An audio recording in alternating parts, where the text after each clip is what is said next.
Guys, hope you had a great weekend. Welcome to Monday's What's Hot, where we're going to talk about some really cool things. Today, we're talking about rates. Rates have been going up, down, sideways, you name it. They've been doing it. And with all that fluctuation in rates, the big question from buyers' perspective, and honestly from sellers too, is, man, if I'm under contract and rates go up, what happens to me? Am I out of luck? Am I set with my rates? What happens? Lissette, tell us, how does that work? Okay, so are you locked in or not? I think that's a big question to ask. Did you lock in your rate? If you did, you're good, you're golden. If you didn't, get with your lender and start asking the hard questions. How is this affecting you? Is your interest rate going to go up now on this property that you're under contract? Where can you lock in and what your options are? The best thing to do is to get with your lender and figure out how this affects you and what your options are.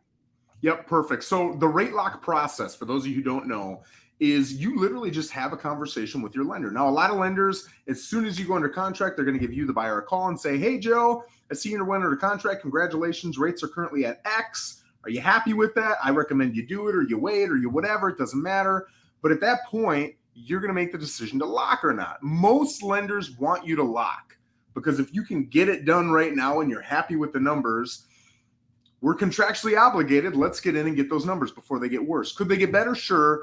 And if they do, you're not able to take advantage of that, right? You're once you're locked.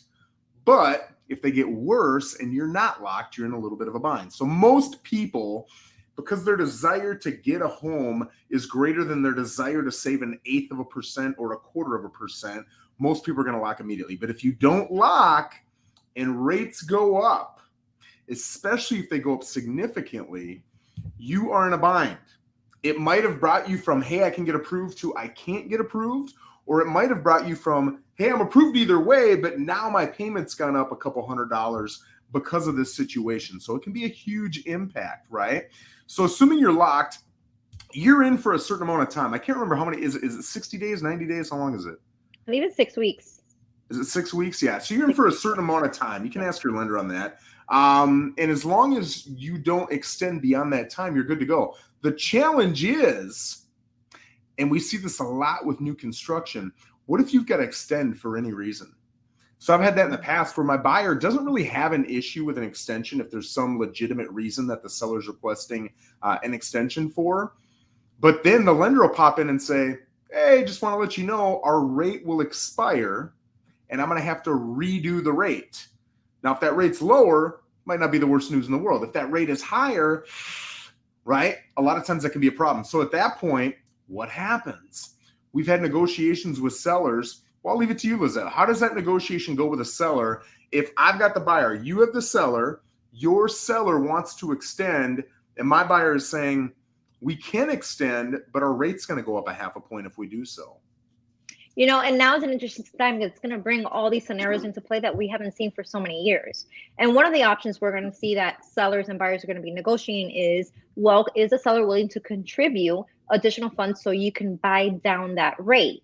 And right now, what's interesting is we've seen a lot of builders out there that are offering this option also, because we're finding that buyers are putting contracts on months ago. They haven't locked in that rate. And now we're getting closer to the end of construction, but we're not there yet. They still can't lock in that rate, but they are offering incentives. So that's something that you could totally negotiate also with your seller. Guys, if you're watching on Facebook, YouTube, anywhere, and you've got comments, questions, whatever, go ahead, put them in there, and we'll absolutely respond to those before the end of the show here. You're talking about buying down rates. Explain that a little bit. How does that work?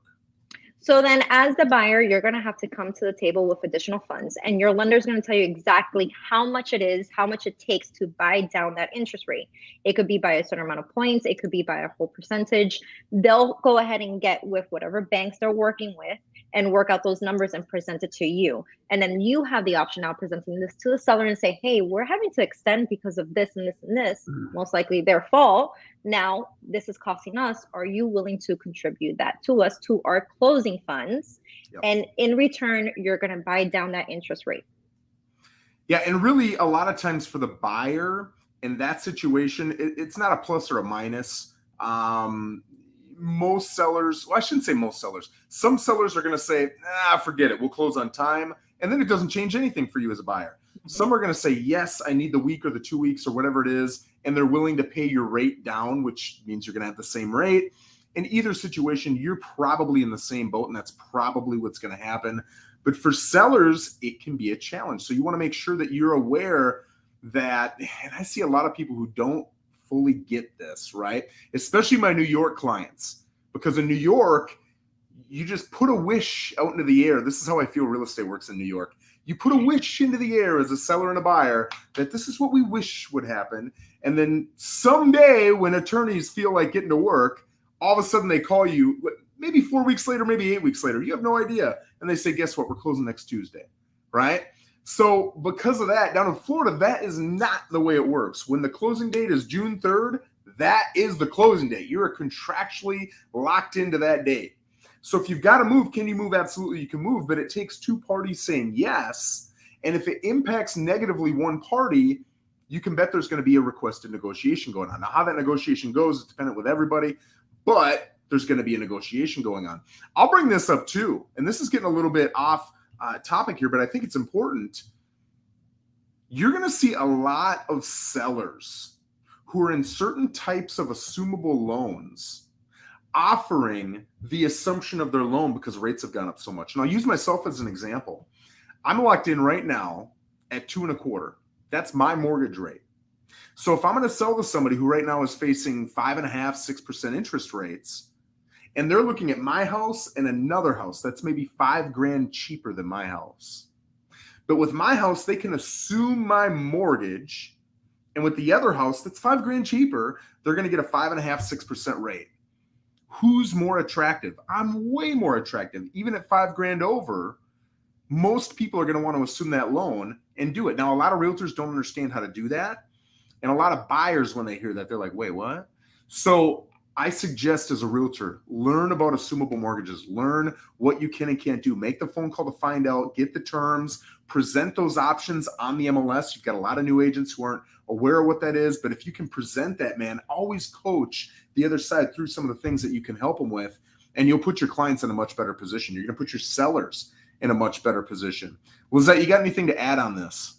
I love that, the assumable mortgage. That I think that's something that's going to benefit a lot of buyers if you're in the right circumstances, if you have the proper credit score, the proper requirements that the bank is going to require for you to be able to assume that mortgage. And of course, the bank has to agree that they're willing to do that. But if all the stars align, I mean, how much better to lock in a 2.25% rate? You're never going to see that again, most likely. So Yeah. That's going to make your property stand out from the rest. So I want to ask you something that everybody's asking right now. What's going to happen in real estate over the next 6 to 12 months? We don't know. We don't know. No one knows. We could all assume, we could all make predictions and look at the stats and try to interpret it as best as we can. Personally, what I think we're going to see a shift, and we're seeing it already happening. We're going to see interest rates going up a little bit more. But for us to say exactly what's going to happen in the market, if prices are going to keep on going up, keep on going down, it's a guess at the moment. Guys, if you want to hear my opinion on what's going to happen, and I'm big time stats driven, join me on Friday. I've got a show. It'll be all over my Facebook, YouTube, everything else. It's on every Friday, where I'm going to discuss exactly what I'm seeing and what I think it means in regards to the market. But I want to thank everybody for joining us today. Again, if you've got any questions, comments, anything like that, even after the live, go put them down there, and one of us will get back to you absolutely with a response. Lissette, as always, I appreciate you, bud. Awesome. Have a